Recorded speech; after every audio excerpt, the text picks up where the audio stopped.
peut nous prendre là les Christ chez vous TV Foundation. Nye do gbena mine miapeto Yesu Christo Nazareth tola pe nkome. Nyawe gazova miape wona isidimi dankoro bena au cœur de la femme chrétienne. Non me ime alors pour pe ime mi na nani do pour na ntro so pe be wona onchi gba ple ka do me gbe no nu yo jona egbe ple cho mi pour na nkurenti kokoro na nu mia no le Christo me ke ndia mi ya pour nous couder l'infidélité dans le couple chrétien. Le vegbéamea. Mia globena nous te pe mao le srope e go be gbe mi ide nu no logbo alomi ide kochu il vaut d'encore dibe civil mi sro de wogele fuma obiona mi bede mia gblonya do ka mia dialogue vina mia nonyo eye mie glona be me fia jogbe no be manye nu te pe wola no yida se de kume voga ke egbe ami va po ebe na nu te pe wo me ka vala anyi no mo nu te pe ma ko va kwa anyi no vevie to le hikia me ba padi egbe a etrova le Christo me be mie Christo to ha mie glona ne be nya ovwa me va wona de di o mie dana pour le di ke egbe a me kwa me pepe to redo si wa fo nu kude un alo anami enu gomedede kude tanya ya un ame pepe gban to nya yenye pastor Adenio Kosi Emmanuel cho ha me no pe sidio d'encore église de la transfiguration pastor wezo yo ya pe meto de vieux amenopea ya dakpe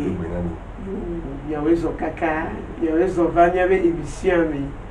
amen ame pepe velia yenye pastor Bobo William cho hamenope si o d'encore dibe église des ambassades des rois des derniers temps pastor William wezo Bichaweda, Hamere, Madame de Vion, Eko Subosuwari, Maman Bobata. Amen. Mido ndi fokole ti mo ko npolo kata. Amen. Mido bena Messia me. Nyawe gazovake. Ndi amedime mia konukudo, nu tepe mahomawonti, le son de paix, devient ton ya Christo to pe son de paix. Tane mi maguga me wanya izirika ma bia mi bede nous kenye nous tepe mao. Voilà, infidélité dans le couple chrétien. Tepe mao le estrope tepe mao eli wa o mi nya bule ko nyi bena e mi ja gade so de me mi fia chokwe ne nya no mi kata ne nya no bo mi ba gade me ya fi amare le ba tu mbatile doadi wo o gbe e fi obe le nu ma mo nte ko maza no de so nu sukunyo no ano akwede ka me if you know ya ba gbo be ofie so ba ko da de honyo le be aju itoko me e cha nye infidélité menye be egbo atula ko me be o abe dokwa mo bubu ku le gboji enyi infidélité donc anemia de comme pour ebe achogbele fi amano klo kaka da nyigba ma nu wa do ku la ma je klo do me ne le ba de bole achogbe fi fi ma kwa le wonu ma wonu tepo e o pata le infidélité ame OK pastor me le ku yo ya de ke mi sego me ru mu tepo ma o tepo ma wa ele go supome OK me ku ya ko gbeji na bi tepo ma wa ele go supome OK le il y a pas pas dit va couteau le Christ donc va pas dit ça elle il y a un peu Christ donc est né nous te peut ma wa le fia de bonne son le mana un couteau le me calé que non mais là va mana un couteau bon des baba ben te peut ma me fort wa mais me 20 mois et je ben encore il y a les gars d'où là parce que Bible a ben encore o komi da le hiya do komi da nko e la kilo be do ma hi e la kilo ba do ya ba gbe me chaka baba do ka mi ado ku me ajo mi fi ani be on wa ya to baba ajo gbe aji ma to telephone ma kemo OK apena mi kaka egbe ya no brozire kabe aminyon demo on tepe la chupo wa alo nchu demo on tepe la chupo wa amosusu na zire kabe na ame awa hasi alo wa matri amo de na susu ne mia gbe ne mia gbe la chupe ya mia gbe ame awa matri alo ahasi yo na ne ahasi na me la chupe ma ahasi na me ni de ka gbe alo de ka de tubia yeni matre okay oglo na zirika bo be amia wa hasi fufututu ke la hasi ple ntepe ma o domi ntepe ma o kinyi be enya yo ntole kenu do be ma o dia le ba do ku wo enya ntepe ma o if ya hasi ya nyebe nyonu ile de strobo nde ba tudu ba egodo we strokus over na yikulun tububu abe strokle strode ne a enyi nka hasia iko enya hasia après ni a contrôle ba gba le juge me nyonde obe jole stra gbodo ito apeme yin to aje yo me elle bible ami e jole to nso agbodo be yi to apeme yin to aje yo me que bible avait elle était infidèle à son mari parce qu'il a quitté le foyer conjugal pour intégrer la maison de son père. Dieu veut dire toi apeme yin to aje yo me be avec pleva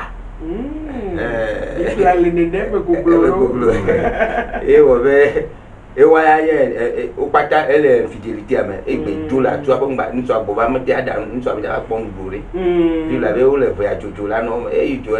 tu as ma baté quoi jojo donc et ça pata la fidélité avec OK fifia hasi enyi be o nyonwa alo ntua le do ipagodo be opododo lo amabubu enya hasia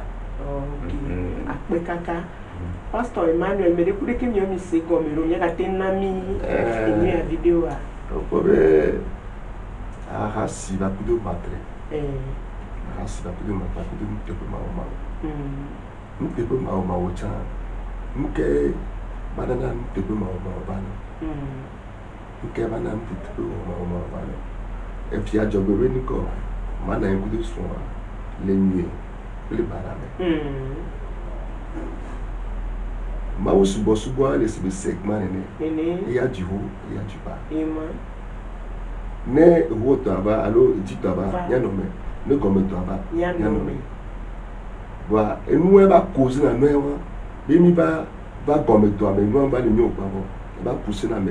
amera ba no fidèle ne no bio eye ke no ntepe ma wa fana ego mi mi dina benya asevevo vivia ko mi dina benya se alors comme mi fiajo ko be nko les nuits pleines formées donc anu baba ebo mi anyu aji ku biano elu la ono alors que moi aussi boss ba me ne c'est le dent de scie et dit gomme et apôtre Paul revenu quand je sais humilier dans l'abondance, je sais humilier dans l'humiliation. Mais il y a les imano agbele. Agboso some gbele ne me gawali o ha mais il y a les imano agbelo.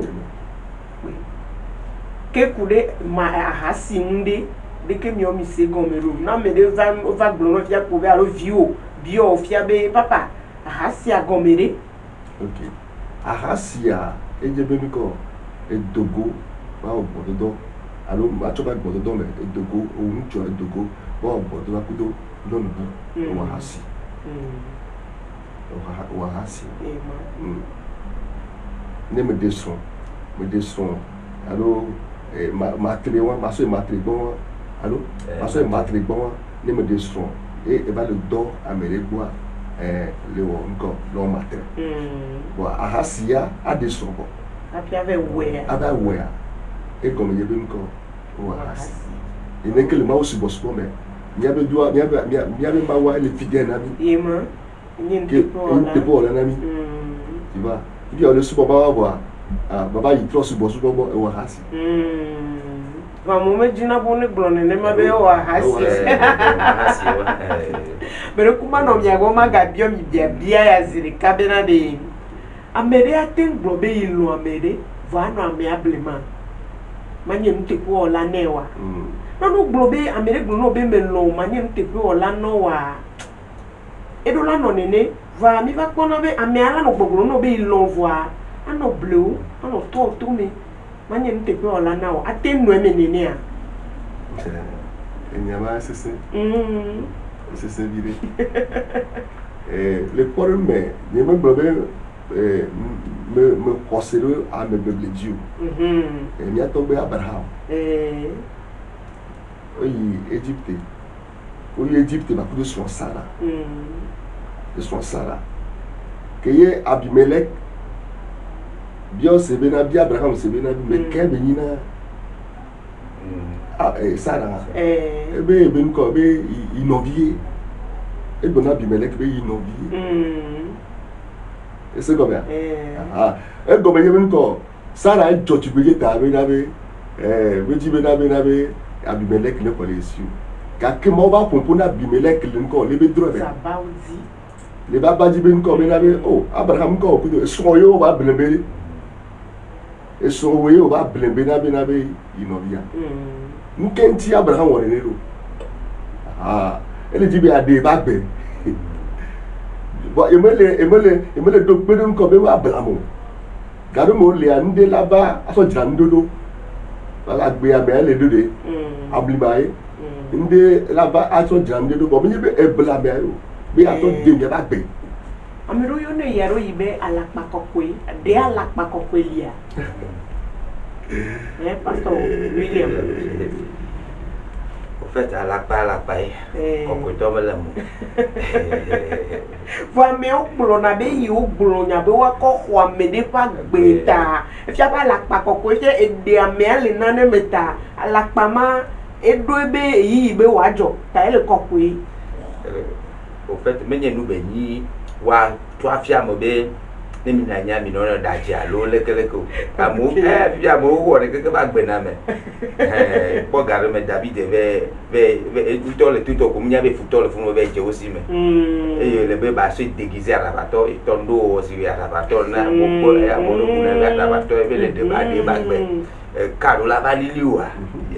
bɔn menye be nu be nyi wa gblɔ na amewo be wotsa da dze ɖe ko la wotsa dza sɔ bla me ta ye ye ba ni habitude na mi o parce que question le bien bien amodo le o gblɔ be yo lo yo sɔ bɔa yo gba to le gbɔme yoa yo le ame ke la première wa yo gba le to le gbɔme yo nkata nturo éducation yo so na éducation ta bo gbakpla bo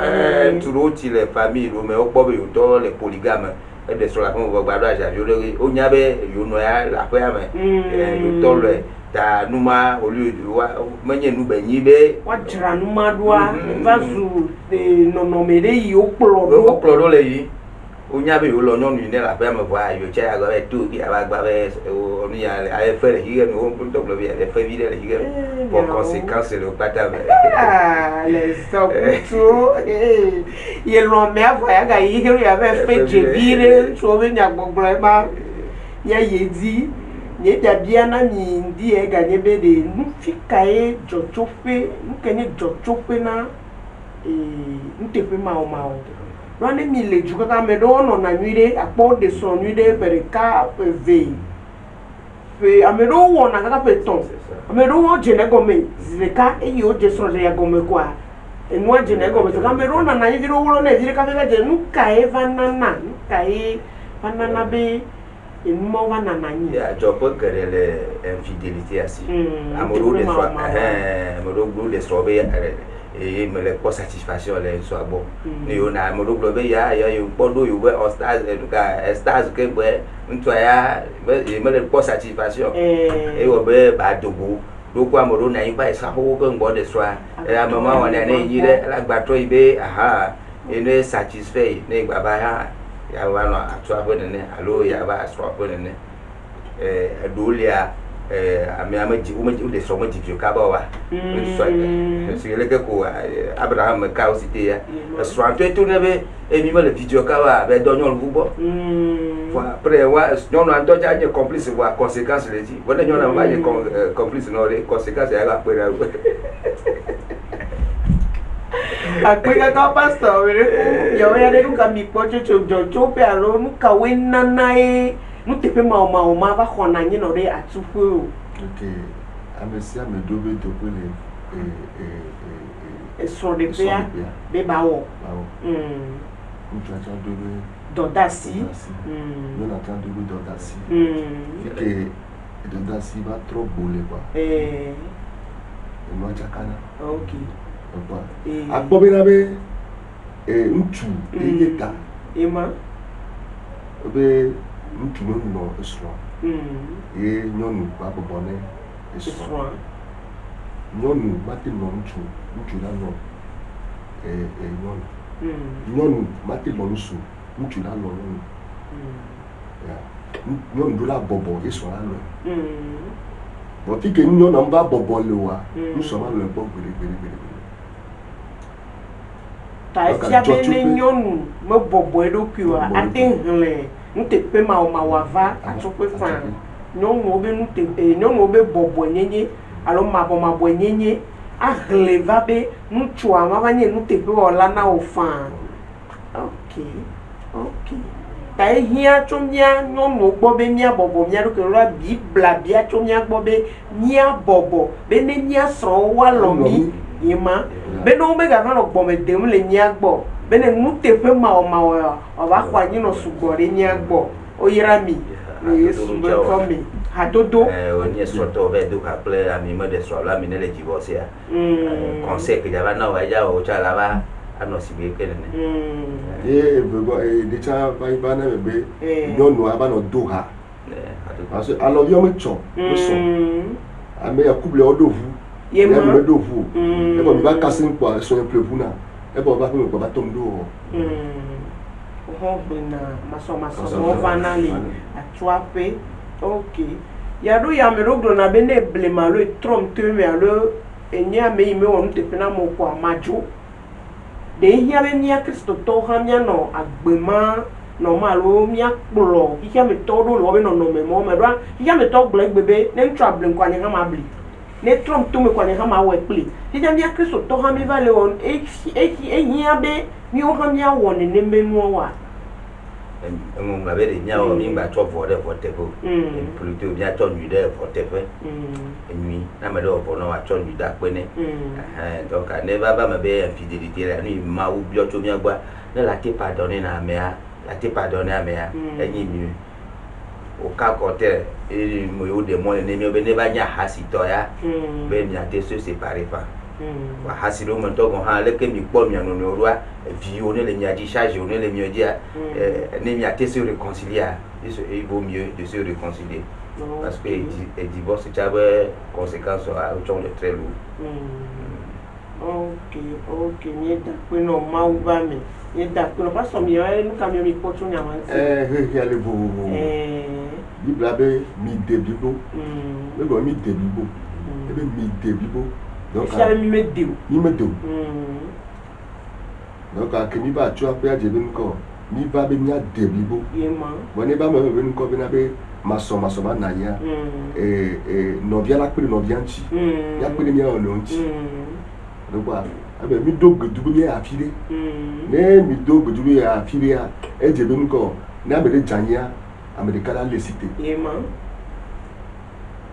Donc nous allons lever un temps. Et nous allons te dire be mi a do le tepe mi a ono ame ya wona nchama wona e bon maso na mi fa tozu e di ma conséquent. Parce que Bible mi a deblibo et éducation et sous et le bobo éducation qu'on a ma plaque pour les mi ko donc afi fi ki mo ya ba e mi ba pa nya ono asromia no no mata o dan ko de di le stron de fe e hia beberento e o e ameroa no de son bo ngba jina bi nko yo so ne nko le to aku no agbo kaka ba so na kare me ba dogbe no ba ti en kaka o e je mi apele nya ono ya so le nya ono bo ye je mi atu nya be so de pe o jo tu ato mi se mi atu nya to mayi mano mi agbo sire kama bia mi bere nono me gbegblo conséquence ka we do na go tro na ma de men won tepe na no vio ajogbe mi fi ame va won tepe de jo de nono me gbegblo ka we do na go tro me na ameyi wono nene be nono me nono me gbegblo ki va bare be nuko ame ma buba na yi ma tuna respect alo abu no via ma na yi e bo pike ntu a jina bo abu no mu jina bo abu ema la kame be sama jina todo gombe ba nu aba le pa e bo maso la ba yi conséquence ça et là ba bon mais respect mba le pa nko conséquence là ba bon. Ok. Passe au William. Oui, il y a conséquences au niveau de ta mobile, mais de par exemple l'adultère asiple to ma me ke ba gele mo na me de gele o adultère e ja go le fio haudi e ja go le ka church yi e ja go le famille mo de so le e o go partenaire nyonu ya ntu ayo de ba ja go le hadi e ni po David de kai e be da si ya mo bu mo frontière ni po via me ne pata kune via me ne pata kune me gbela o nye le fio zipidi e be nyonu ni ti asara mo be bilu abo o ba do nyonu gbo le tutopo les conséquences on do nyonu gbo le tutopo e ne gba be amo le video reta o le body ame na David o kuka mo le kuka de o ma ugbo le o kwasi nu bobo e tu ya le que po juste du tebe wa que conséquences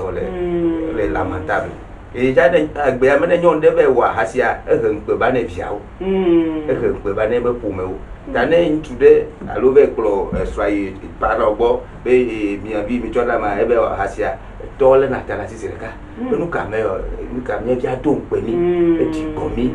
va donc mi anya be conséquences à grave mais on to de quoi femme tu impliques ta famille tes enfants et ben ni na encore pour diplôme amado kaka joy donc quand même me ni be nya le bene agade me akota ba demo ne be gade ba cha ma ba mo be li ba de odogo le me ne mi anya be nu ma danger be fuyer l'impudicité be nu boy o mi ona de to ya le extérieur pour mener gade matre alo hasimea il pêche contre son propre corps e wo ja gole to be tiradi donc anya be nu bo lia do li ba vo di cho do ta anya be infidélité les software gbegble be na bana ko mi adi inagaka e wona mo do jibose ne mama bavana mama baba de bio ti les software de bio mo to mo ba nyono de bio de ça de si les familles divorcées mais mo so mo ba nyono ou porter na sekela le ko la ba lo nyon bubucha on te abima na on chi choyina ne mo ba dogo okay ma une yira mi gbogbo de be le todo mi e mi le mu gome de na be mi aga se gome u ke ne mi akọwu nu de podun mi be podun to poro nya ka le mi asibe mi akona me yo le todo mi o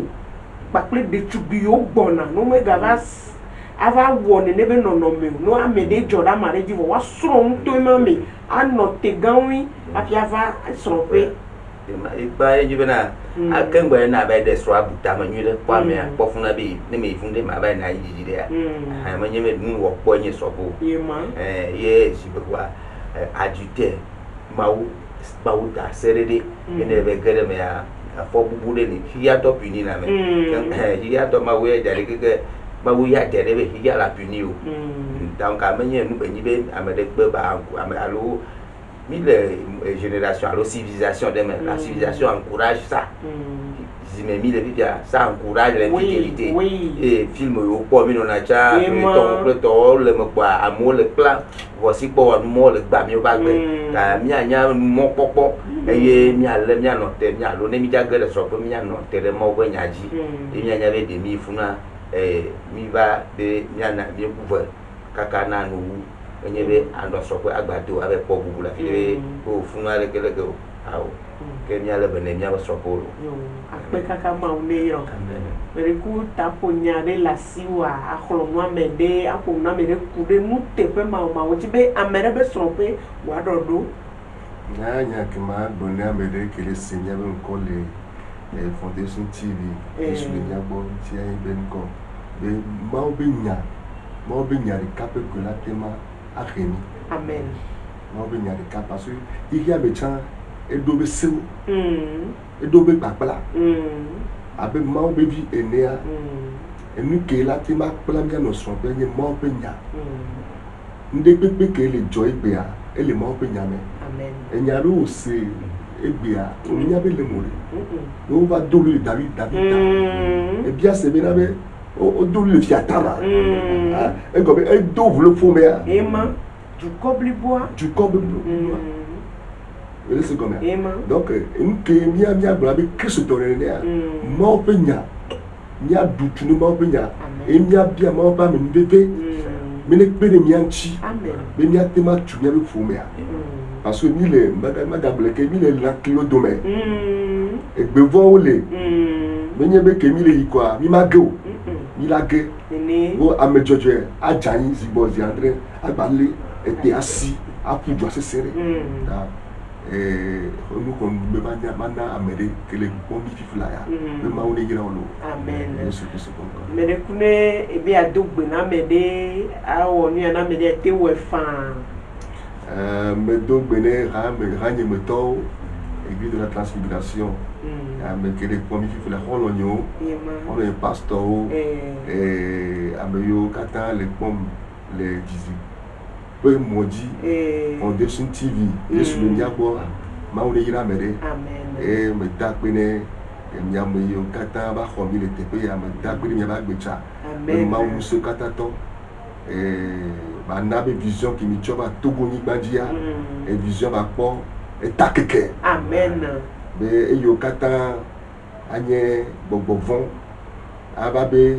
de popo be TV ya madame de boa be mi gloire demain le Jésus Christ bon comme amen ma on ira mi la bosse amen amen pastor do bena me fan yo be do bena mi ato jodi do fia e bale do bena ambassadeur roi taki di jo pata be ma on gade mi mo sopo ma on ira te ko ne ira mi mo sopo mianyale ko do na ha mianyale ko vona ma we mianyale ko do na gbera tete pobe yi Yesu bon comme amen amen nye dak pena mi be mi ga do to mi ga se nya be nu kro mi nya nu yo mi de mi nye glo ka ke so to ko mi nya me nya ba me se me le vide le me yi wa ko dra e pe so de pedo be ale hihia me le mi aklom le yi ma nya togbo va me gbe nya trolle de nyanchi be ne nya no te sesede na Yesu Kristo be va zevelia o yira mi nya ga dogo bye bye.